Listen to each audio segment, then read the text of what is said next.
5 साल और 18.47% रिटर्न। और अब बड़ा सवाल कि क्या अब एंट्री लेना सही है? जी हाँ, म्यूचुअल फंड की दुनिया में इस आंकड़े ने हलचल मचा दी है दोस्तों। जहां महंगाई आम आदमी की कमर तोड़ रही है, वहीं कुछ फंड्स ने वेल्थ क्रिएशन का नया रिकॉर्ड सेट किया है। आज हम ना सिर्फ इस फंड का नाम बताएंगे, बल्कि ये भी समझेंगे कि 2026 के मार्केट सेंटिमेंट को देखते हुए आपका अगला कदम क्या होना चाहिए। नमस्कार, मैं हूं आपके साथ संध्या बिष्ट और आप देख रहे हैं the economic times Hindi. ICICI prudential business cycle fund ने हाल ही में अपने 5 साल पूरे कर लिए हैं। जनवरी 2021 से अपनी शुरुआत करने वाले इस फंड ने अपने इन्वेस्टर्स को जबरदस्त रिटर्न दिया है दोस्तों। फंड हाउस के अनुसार शुरुआत से अब तक 10,000 रुपए की मंथली एसआईपी यानी कि कुल निवेश जो है वो 6,10,000 लगभग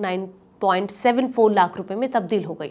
ये 18.47% का कंपाउंड एनुअल ग्रोथ रेट है। फंड डेटा के अनुसार इस पीरियड में बेंचमार्क निफ्टी 500 टीआरआई ने 13.11% सीएजीआर दर्ज किया। फंड ने लमसम इन्वेस्ट करने वाले निवेशकों को भी काफी फायदा पहुंचाया है। लॉन्च के समय 1 लाख रुपए निवेश करने वाले निवेशकों का जो कुल इन्वेस्टमेंट है वो लगभग 2.51 लाख रुपए हो गया, जो कि 12.06% का सीएजीआर दिखाता है। जबकि निफ्टी 500 टीआरआई का सीएजीआर इस समान पीरियड में 15.47% रहा। क्या है इस फंड की स्ट्रैटेजी? तो बता दें कि business cycle based investment approach अपनाता है। इसके तहत ये मौजूदा आर्थिक दौर के आधार पर अलग अलग सेक्टर में कैपिटल लगाता है। इसका मकसद पोर्टफोलियो को एक्सपेंशन और साथ ही रिकवरी स्लो डाउन के हिसाब से तैयार करके लॉन्ग टर्म कैपिटल पैदा करना है दोस्तों। पोर्टफोलियो ज्यादातर घरेलू सेक्टर पर फोकस्ड है, जिसमें कि लगभग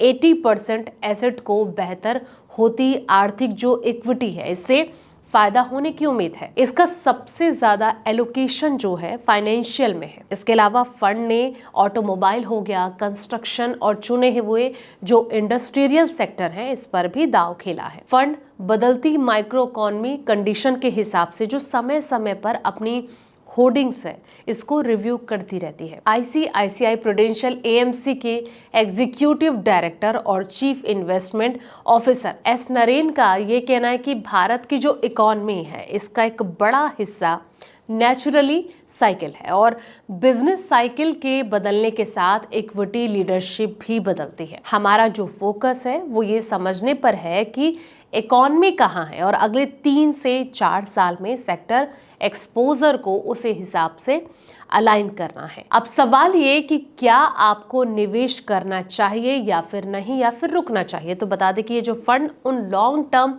इन्वेस्टमेंट के लिए फायदेमंद साबित हो सकता है, जो कि मार्केट के जो उतार चढ़ाव है इसको झेल सकते हैं। हालांकि एक्सपर्ट का ये कहना है कि पिछला परफॉर्मेंस भविष्य के नतीजों की जो गारंटी है वो नहीं देता है और इक्विटी इन्वेस्टमेंट मार्केट रिस्क हो गया, सेक्टर में बदलाव और कहीं ना कहीं माइक्रो इकोनॉमी डेवलपमेंट के अधीन रहता है, इसलिए सोच समझ के आपको निवेश करना चाहिए। फिलहाल इस वीडियो में इतना ही। ऐसे तमाम वीडियोस के लिए आप देखते रहें द इकोनॉमिक टाइम्स हिंदी।